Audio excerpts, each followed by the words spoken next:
শুভ সন্ধ্যা বন্ধুরা। বড়দের প্রণাম আর ছোটদের ভালোবাসা জানিয়ে শুরু করছি রান্না। আজকে রান্না করব ইলিশ। এই যে নিয়ে নিলাম 5 টুকরা ইলিশ মাছ, এটা রাতের রান্না। আর এদিকে নিয়ে নিয়েছি বেগুন, নিয়ে নিয়েছি একটা আলু টুকরো করে, আর 2টা মাঝারি সাইজের বেগুন, আর নিয়ে নিয়েছি 3টা কাঁচা লঙ্কা টুকরো করে। যেহেতু প্রচণ্ড গরম, তাই আমি একটা সাধারণভাবে রান্নাটা করব, কোনো মশলা ছাড়াই। এখন হলুদ লবণ দিয়ে আমি মাছটাগুলোকে মাখিয়ে নিচ্ছি। দিয়ে দিলাম হলুদ গুঁড়া আর এই যে লবণ। হলুদ আর লবণ দিয়ে এখন মাছগুলোকে মেখে নিচ্ছি। মাছগুলো মেখে নিলাম। এখন কড়াইতে দিয়ে দিচ্ছি সরষের তেল। কড়াই আগে থেকে বসিয়ে রেখেছিলাম। মাছগুলো ভেজে নিচ্ছি। মাছগুলো আমি একেবারে হালকা করেই ভেজে নেব, যেহেতু ইলিশ মাছ, তাই কড়া করে ভাজার জন্য। যখন আপনারা চাইলে কড়া করে ভেজে নিতে পারেন, কিন্তু আমি মাছগুলোকে একটু হালকাভাবেই ভেজে নেব।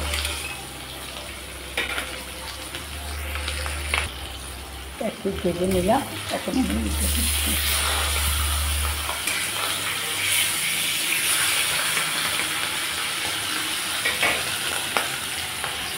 বাকি মাছগুলো আমি ছেড়ে দিচ্ছি।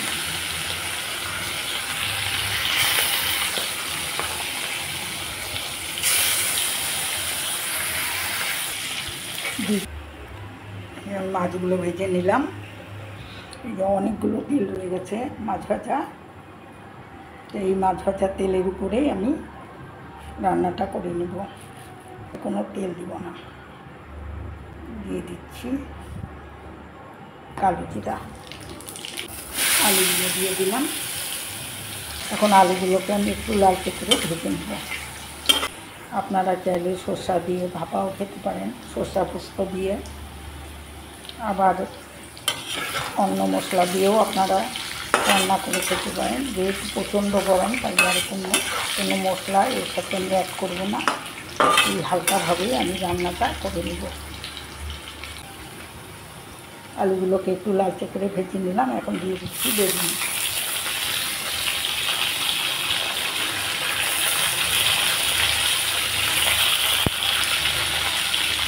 দিয়ে দিচ্ছি কাঁচা লঙ্কা।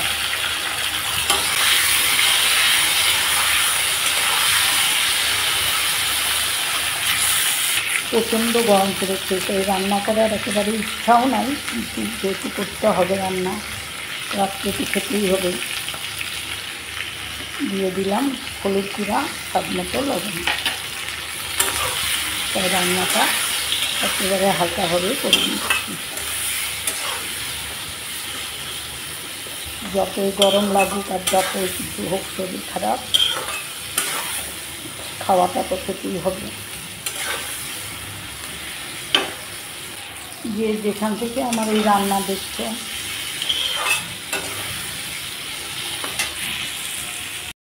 যেখান থেকে আমার এই রান্না দেখছে, একটা লাইক দিয়ে রান্নাটা দেখো সবাই। যদি রান্নাটা খুব ভালো লেগে থাকে তাহলে শেয়ার করে দিও। আর যারা এই রান্নাটা দেখছো, তাদের জন্য রইল আমার আন্তরিক ভালোবাসা ও শুভেচ্ছা। আর যারা প্রথম দেখছো, তারা একটা সাবস্ক্রাইব করে অবশ্যই পাশে থেকো, বিশেষভাবে অনুরোধ জানালাম একটা সাবস্ক্রাইব করে পাশে থাকার জন্য। আমি একটু এগিয়ে যেতে চাই, আমিও তোমাদেরকে এগিয়ে যেতে সাহায্য করব।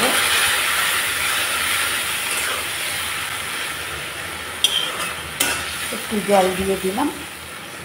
এখন একটু ভালো করে ভাজা ভাজা করে নেব। এই জলটাকে আমি ভালোভাবে শুকিয়ে নেব, তারপরে আমি আবার জল দিয়ে দেব। ইলিশ মাছ খেতে কিন্তু খুবই ভালো লাগে।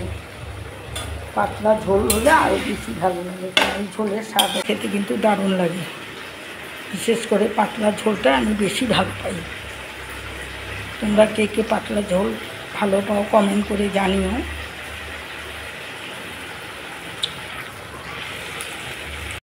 আমি ঠিকমতো ভিডিও করতে পারি না বলে কেউ কিছু মনে করো না। আমি যেভাবে করি সেভাবেই তোমরা দেখে নিও। এটা আমার অনুরোধ রইল আমাদের কাছে। আর যদি কোনো ভুল থাকে আমাকে ক্ষমা করে দিও।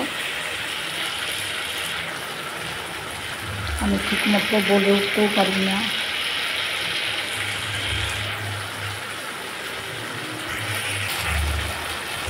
দিয়ে দিচ্ছি জল, এই সাইডে বাটি দিয়ে দিলাম 1 বাটি। যেহেতু পাতলা ঝোল করবো তাই আমি একটু বেশি করেই জল দিলাম। 2 বাটি জল, এই বাটি দিয়ে 2 বাটি জল দিয়ে দিলাম। ঢেকে দিলাম। ঝোল না ফোটা পর্যন্ত আমি অপেক্ষা করব। ঝোল ফুটে এলে আমি মাছ দিয়ে দিব।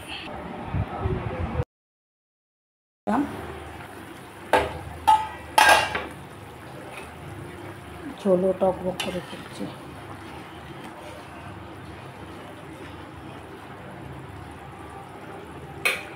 এখন মাছগুলো দিয়ে দিচ্ছি।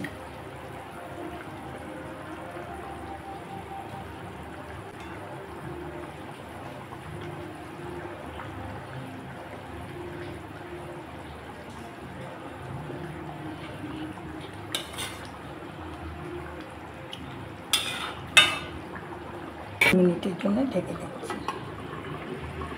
2 মিনিট পর ঢাকনা খুলে দিলাম।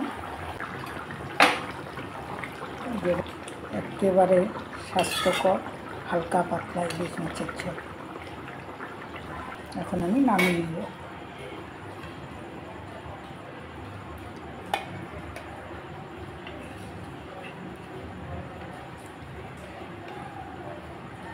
এইরকম ঝোল থাকলে না আর ভাতের সাথে কিছুই লাগে না। খেতে কিন্তু দারুণ লাগে ইলিশ মাছের পাতলা ঝোল। আপনারাও এইভাবে করে দেখবেন। অবশ্য অনেকে করেও থাকেন, তাও আমি বলি এইভাবে যদি একবার করে খান খেতে কিন্তু দারুণ লাগে। রান্না করে নিলাম হেলদি টেস্টি হালকা পাতলা ইলিশ মাছের ঝোল বেগুন আলু দিয়ে। যে খেতে মনে হচ্ছে খেতে কিন্তু দারুণ হবে। আমার এই রান্নাটা যদি খুব ভালো লেগে থাকে একটা লাইক দিয়ে সকলেই রান্নাটা দেখবেন। সকলের সুস্থ কামনা করে আজ এই পর্যন্তই। আবার নতুন ভিডিও নিয়ে আপনাদের সামনে চলে আসবো।